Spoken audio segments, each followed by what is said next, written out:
Hello Elvis fans. Okay, let's talk some about August 16th, 1977. This is going to take more than one video, but I'm going to do the best I can here to get through this. We're going to back up for just a moment to August 15th, the day before. And if you remember, in a previous video, I mentioned that on that day, U.S. Attorney Michael Cody advised that the FBI was ready to go before the grand jury with the Operation Fountain Pen case. Alright, I'm going to have to refer to notes on this day. August 16th it was a busy day. So later that night, August 15th, after the FBI had told us that they were ready to go to the grand jury with Operation Fountain Pen, that night Elvis put on his DEA jogging suit and made an emergency visit to the dentist. I don't know if he really went to the dentist or not. No one has ever produced any dental records of any kind, so I can't say if he really went to the dentist, but that is what we were told.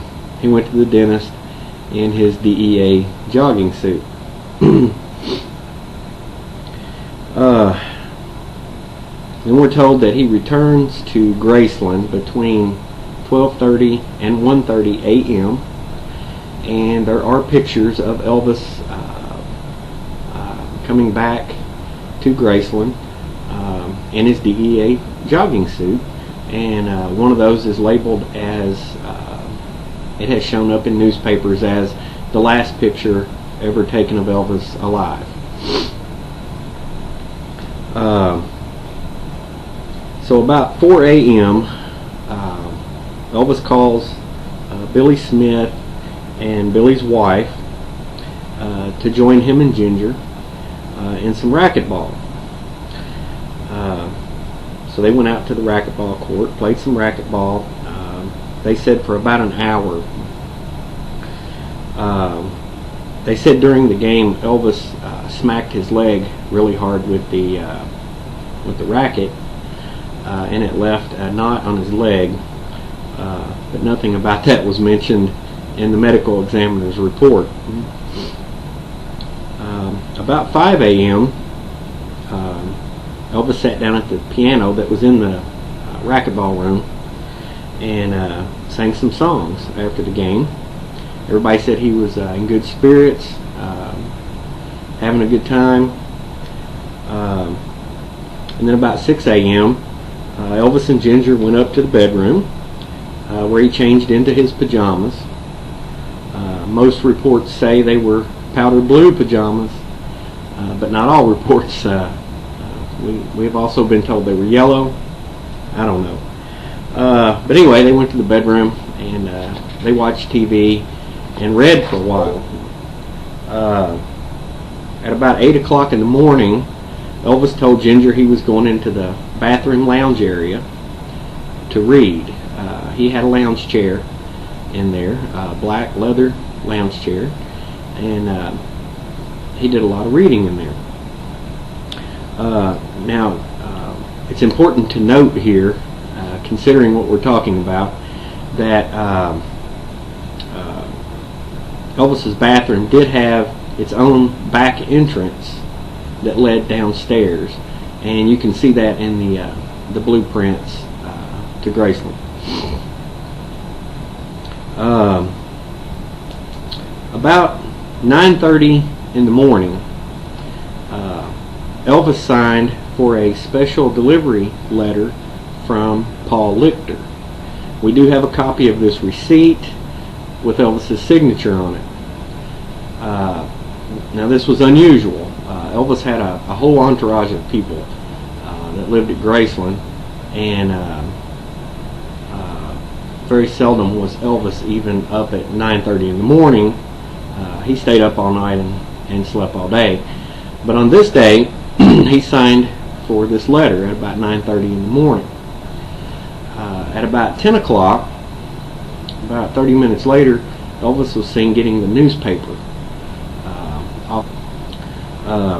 So we don't know if he was trying to be seen. I don't know what was going on there. Then between 2 and 2:30 in the afternoon is when Ginger supposedly discovers Elvis's body in the bathroom floor. Now, if you remember in the other video, we said the body was discovered in a specific position, and that rigor and livor mortis had set in. It takes 6 to 12 hours for rigor mortis to set in. After 12 hours, it actually starts to release, and after 72 hours, rigor mortis just disappears. But it does take 6 to 12 hours for it to set in. So we have another discrepancy in their story here. There's about 50 or 100 of them, I don't know. I didn't count. But if he signed for a letter at 9:30 and picked up a newspaper at 10, how did he have rigor mortis between 2 and 2:30 unless there was a body placed in that bathroom that had been dead for a while? Anyway, let's move on. At about 2:33 p.m., Rescue Unit Number 6 arrived at Graceland. Both paramedics claimed that it was not Elvis on the floor. But they do say they administered CPR to this rigor mortis body. At about 2:48 p.m., the body was transported to Baptist Memorial Hospital. At 2:56 p.m., the alleged body of Elvis arrived at Baptist Memorial Hospital, reportedly dead on arrival. But they also say the doctors spent quite a bit of time trying to revive this body until they were stopped by a nurse who informed them that this body had been dead for quite a while. So, another conflicting story. Dead on arrival, or I don't know. Anyway, at 3 o'clock, family and friends were told that Elvis was pronounced dead. About 3:30, the public and the fans were told that Elvis had died. And then about 7 p.m., the body was being prepared for autopsy. At about 7:30, they say the initial body inspection was completed. The body inspection is when the medical examiner does an external viewing of the body before autopsy, making any notations, conditions of the body, noting any signs of injury. This is where it should have showed the where he banged his leg with the racket during racquetball, but it's not on the report. And then about 8 o'clock, Dr. Nick and Dr. Francisco, the medical examiner, were interviewed by the press. So we're out of time for this video. We're going to go on to part 2 and get into what's wrong with some of these stories. So I'll see you in the next video. Thank you.